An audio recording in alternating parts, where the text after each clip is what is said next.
चाहिए। अरे तुम पहले अपने में झांक के देखो, तुम दशरथ हो। अगर तुम दशरथ बन जाओ, तुम कौशल्या बन जाओ, तो राम सीता स्वाभाविक तुम्हारे घर आ जाएंगे। आएंगे कि नहीं बोलो भाई?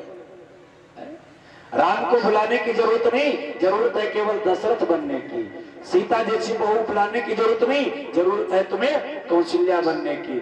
तुम चाहे फूलन देवी का रोल करो, चाहे किसी का रोल करो, बहू सीता जैसी जीवन में मिलने वाली नहीं। अपना आचरण बदलो। हर सास को अपनी बहू बड़ी बुरी लगती है, हमारी बहू बड़ी खराब है। बहू कहती हमारी सास बड़ी खराब। देखो, सास बहू खराब कुछ नहीं है। अगर बहू अपनी सास को मां मान ले, झगड़ा किसमें होता है? सास बहू में। आपने सुना होगा कि पेपर में पढ़ा भी होगा कि भोजन बनाते समय सिलेंडर फटा, बहू मर गई। कभी पढ़ा है सिलेंडर फटा, सास मर गई? सास काहे नहीं मर जाती? सास कौन सा बुलेट प्रूफ जैकेट पहनी, वो काहे नहीं मर जाती है? इसलिए नहीं, इसलिए मरती है बहू क्योंकि बहू को तुम बहू मानती हो, बहू को वो सम्मान देना नहीं चाहती हो। झगड़ा के सिर्फ सास और बहू में होता है। अगर सास अपनी बहू को बेटी मान ले और बहू अपनी सास को मां मान ले, ईमानदारी से बताओ लड़ाई होगी? नहीं होगी। बिटिया ससुराल से आ जाए, माताजी 50 बार पूछेंगी काय लली ठंडा पियो, छोले बनाई लो, पनीर मंगाई थी तुम्हारे लिए। अपनी बहू से भी पूछ ले, तुम कौरे आलू खाई लो। बहू से भी एक बार पूछ लो कि तुम कौरे आलू खाई लो। बिटिया आ जाए, बार बार पूछोगी काय लली माजा मंगा में कि ड्यू पियो या स्प्राइट। बहू से एक बार पूछ लो, तुम गर्म पानी नल से निकाल पी लो। गलत। अपनी बहू को बहू नहीं बेटी मानो, और बहू अपनी सास को सास नहीं मां मानो, गारंटी है लड़ाई खत्म। राजा दशरथ ने कौशल्या से कहा था कि पदू लड़किनी पर घर आई, राखे नयन पलक की नाई।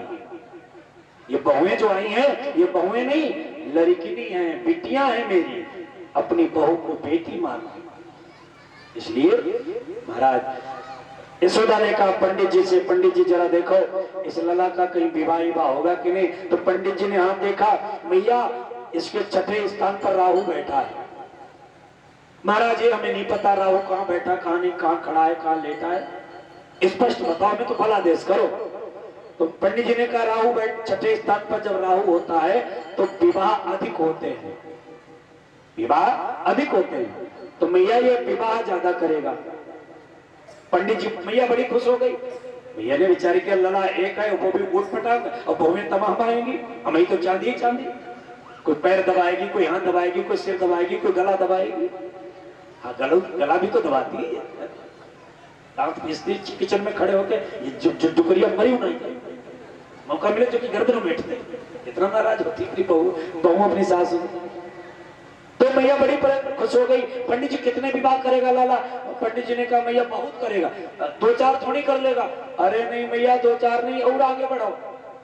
तुम्हारा 10-20 थोड़ी ना हो जाएंगे, 10-20 से भी काम नहीं चलेगा, और आगे। अब आप ही बताओ।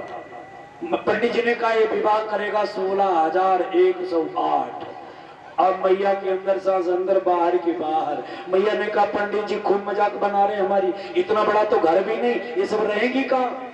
पंडित जी ने कहा वो चिंता मत करो, रहने की व्यवस्था ये खुद करेगा, खुद कर लेगा। अच्छा महाराज एक काम और कर दो। क्या? बोले जरा हाथ देख करके ये बताओ, ये कोई बिजनेस करेगा, नौकरी वोकरी लगेगी या गाय चराता घूमेगा? क्योंकि हमारे यहाँ तो सब गोपाल हुए, हमारे यहाँ तो सब गोप है, गाय चरा करके अपनी वृत्ति चलाते हैं। तो महाराज ये गाय चराएगा या और कोई धंधा बिजनेस वगैरह नौकरी वोकरी करेगा? पंडित जी ने हाथ देखा, मैया बोले हाँ। बोले इसका बिजनेस ही होगा, ये बिजनेस करेगा। मैया ने कहा काय का बिजनेस करेगा? बोले बिजनेस करेगा चोरी का, ये बिजनेस चोरी का करेगा, नंबर 1 का चोर होगा ये। अब मैया डर गई महाराज, गजब, एक लल्ला वो भी चोर। मैया ने कहा महाराज काय की चोरी करेगा?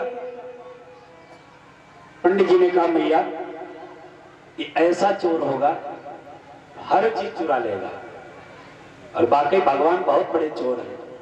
ब्रजे बसंतम नवनीत चौरम गोपांगनानाम चदुकोल चौरम अनेक जन्मार जित पाप चौरम चौरागर्णम पुरुषम नमामि।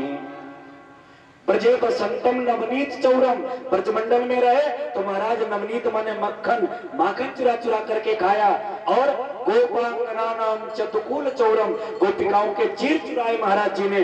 अनेक जन्मार्जित पाप चौरम, भक्तों के जो अनेक जन्मों के पाप इकट्ठे हो गए उनका हरण कर लेते हैं। ऐसे चौरागर्णम पुरुषम नमामि, ऐसे चोरों के सरदार को मैं प्रणाम करता हूँ।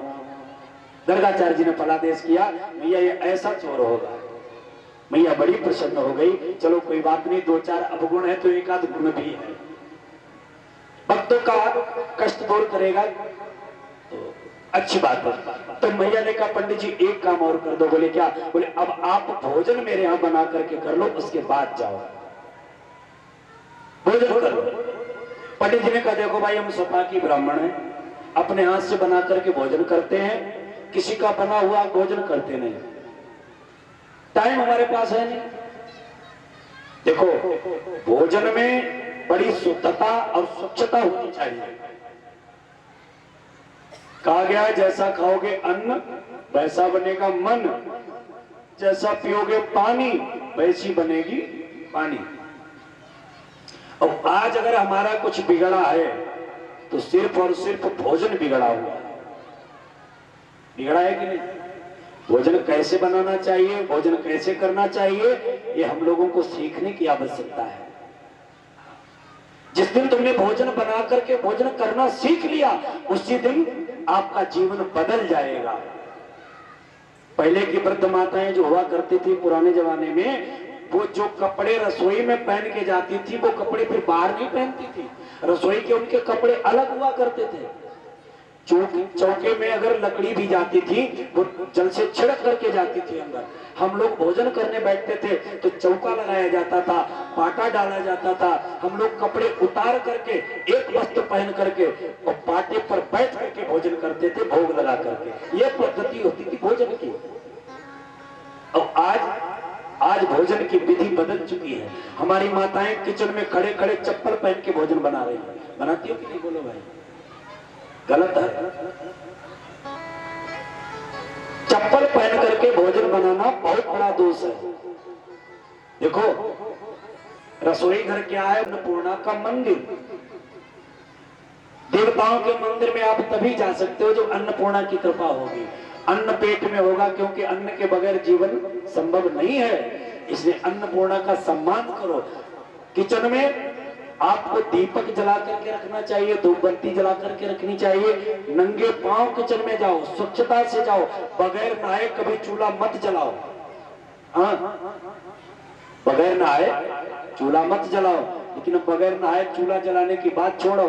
अब सो करके उठे तो सबसे पहले चाहिए वो क्या? चाय पीते उसे क्या कहते हैं?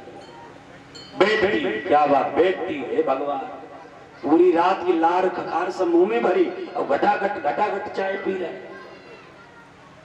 ये तुम्हारी मर्यादा है? अरे ये तो पशुओं की मर्यादा है, ये तो पशुओं का काम है। महाराज न मुंह धोना, न ब्रश करना, न मंजन करना, वो खा लेते हैं उठ करके। हम लोगों को चाहिए सुबह उठ करके पहले शौच क्रिया जाए, मंजन करें, स्नान करें, ठाकुर जी से थोड़ी बात करें, उसके बाद में जलपान करें। ये नियम है हमारा। तो माताओं को चाहिए रसोई घर में चप्पल जूता पहन करके न जाएं, बगैर नहाए न जाएं। भोजन जब बने तो सबसे पहली रोटी जो है वो गाय को खिलाएं। शिक्षा लो यहां से। सबसे पहली रोटी हमारी माताओं को 3 रोटी निकाल करके अलग रखनी चाहिए। 3 रोटियां। वो कौन कौन? पहली रोटी गाय के लिए, आखिरी रोटी कुत्ते के लिए। आखिरी रोटी जो है वो कुत्ते के लिए है, और बीच में से एक रोटी निकाल लो, उसे तोड़ करके छत पे फेंक दो। वो किसके लिए? बोले वो पितरों के लिए। हमारे पितर जो हैं, पूर्वज जो हैं, वो उनके लिए, उनको कौवे आदि उठा ले जाते, कौवे को भोजन देना चाहिए। काकबली स्वानबली ये दी जाती है। तो गाय को रोटी खिलाने से हम 33 करोड़ देवताओं का पूजन कर लेते हैं, हमें पुण्य मिलता है। गाय को रोटी खिलानी चाहिए। अंतिम रोटी कुत्ते को खिलानी चाहिए। कुत्ते को खिलाने से क्या होता है, बोले जिसके राहु बिगड़ जाए, जिसका राहु की दशा बिगड़ जाए, वो आवारा कुत्ते को अगर रोटी खिलाता है तो उसका राहु केंद्र में आ जाता है, ठीक हो जाता है। इसलिए कुत्ते को रोटी खिलाओ, पितरों को रोटी खिलाओ, इससे तुम्हारा वंश नष्ट नहीं होगा। इसलिए 3 रोटियां आप जरूर खिलाया करें। लेकिन माताएं क्या करती है, पहली रोटी बनाई अपने पति को खिलाई, सोए हुए बेचारे कहिया की तरह सीधे हुई जाते। गाय को जब पहली रोटी खिलाई तो पतिदेव गाय की रोटी खा करके महाराज गाय की तरह ही सीधे हो जाते। अब वो कहते हैं बैठो। एक श्रीमती जी अपने पति से कह रही थी, हम कहें दिन तो तुम कहो दिन, हम कहें रात तो तुम कहो रात, हम कहें कछु नहीं तो तुम कहो कछु नहीं। हमने कहा हे भगवान, अच्छी नकेल पकड़ रखी है, जो हम बोले वही बोलो। तो कहने का भाव, महाराज भोजन में स्वच्छता होनी चाहिए, शुद्धता होनी चाहिए। गर्गाचार्य जी से कहा भोजन कर लो। गर्गाचार्य जी सबसे पहले खिचड़ी बनाई, खिचड़ी बना करके थाल में पड़ोसी। महाराज 3 बार भोजन बनाया, 3 बार भोजन बनाया। भगवान ने तीनों बार जूठा कर दिया। अंत में मैया ने क्या किया, बाहों में कस करके बैठ गई। गर्गाचार्य जी ने बुलाया, फिर जाकर के भोजन शुरू किया। डांट दिया भगवान ने, अरे सोदा। गर्गाचार्य जी ने डांटा, ए सोदा देख तेरे कन्या ने मेरा भोजन जूठा कर दिया, अब तेरे यहाँ भोजन नहीं करूंगा। भगवान ने डांट दिया, हे पंडित चुप, पहले हमें ध्यान रख करके बुलाते हो, हम आते तो मैया से कहकर के मेरे कान खिंचवाते हो। पंडित जी ने कहा तुम्हें बुला रहे, बोले हमें नहीं बुला रहे तो किसे बुला रहे। भगवान ने अपना चतुर्भुज रूप गर्गाचार्य जी को अब दिखाया। सशंख चक्रम सकरीति कुंडलम सपीत वस्त्रम सरसीरुक्षणम सहार वक्ष स्थल कौस्तुभ श्रियम नमामि विष्णु शिरसा चतुर्भुजम। बोलिए नारायण भगवान की। गर्गाचार्य जी ने दर्शन किया। महाराज जी अब आपके यहाँ भोजन नहीं होगा, क्यों? अब तो एक ही शर्त पर होगा, आप हमें भोजन कराएं और आप मेरे हाथों से भोजन करें। भगवान तुरंत छोटे बन गए, गर्गाचार्य जी की गोदी में बैठ गए और अपने नन्हे नन्हे हाथों से पंडित जी को भोजन करा रहे। पंडित जी अपने हाथों से भगवान को भोजन करा रहे। कल्पना करो कितनी बढ़िया छटा रही होगी। यशोदा की नींद खुली, दौड़ी दौड़ी आई, कन्हैया को छीन लिया गोद से। अरे पंडित जी तुमने सारा धर्म कर्म बिगाड़ लिया, मेरे लल्ला के हाथ से भोजन कर रहे हो। पंडित जी ने कहा भैया तुझे क्या पता तेरे घर कौन आ चुका है। इतना कहकर के अपनी दक्षिणा ली और पंडित जी चल दिए। रास्ते में चलते चले जा रहे हैं और स्मरण करते हैं। आइए हम लोग भी भगवान के नाम का गुणानुवाद करें। उसके बाद समय हो चुका है, 5:30 बज गया है, आरती कराई जाए। क्योंकि अगर 6 बजे तक करते हैं कथा तो उधर लेट हो जाता है मामला। क्यों भैया राहुल विराम कर दिया? ऐसा सीधा यजमान हमें आज तक नहीं मिला। हम जो कहें महाराज आप ही जानो। अरे आप भी तो कुछ बताओ। खैर अच्छी बात है, बड़ा भाव है, तो इसलिए समय से कथा को विराम करेंगे तो उधर समय से कथा प्रारंभ होगी। गर्गाचार्य जी महाराज विचार करते हैं क्या कि ऐसो चटक मटक को ठाकुर अरे तीनों लोकन में हूँ नाही, अरे तीनों लोकन में हूँ नाही। सब तालियों की सेवा करते हुए कहेंगे क्या कि ऐसो चटक मटक को ठाकुर तीनों लोकन में नाही, ऐसो चटक मटक को ठाकुर तीनों लोकन में नाही। अरे हाँ लोकन में नाही, लोकन में नाही, अरे हाँ लोकन में नाही। ऐसो चटक मटक को ठाकुर तीनों लोकन में नाही, ऐसो चटक मटक को ठाकुर तीनों लोकन में नाही।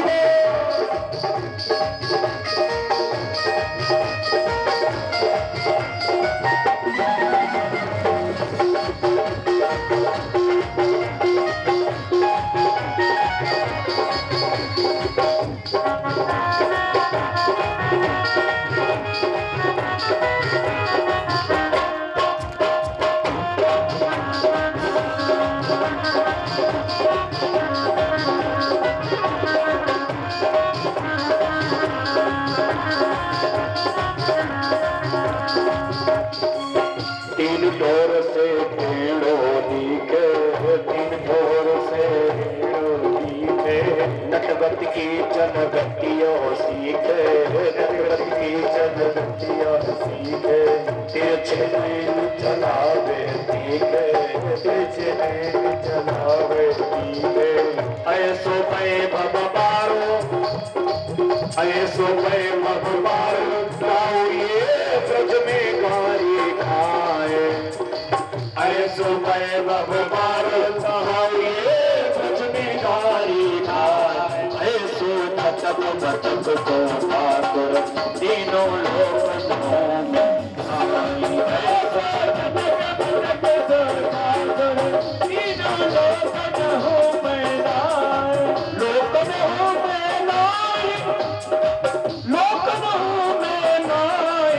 ऐसो भटक भटक को ठाकुर तीनों लोकों में खाई। ऐसो भटक भटक को ठाकुर तीनों लोकों में खाई। ऐसो भटक भटक को ठाकुर तीनों लोकों में खाई। ऐसो भटक भटक को ठाकुर तीनों लोकों में खाई। ऐसो भटक भटक को ठाकुर तीनों लोकों में खाई। ऐसो भटक भटक को ठाकुर तीनों लोकों में खाई।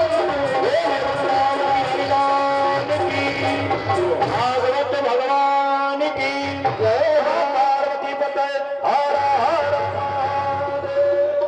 जय हो। सही भक्तता स्थान।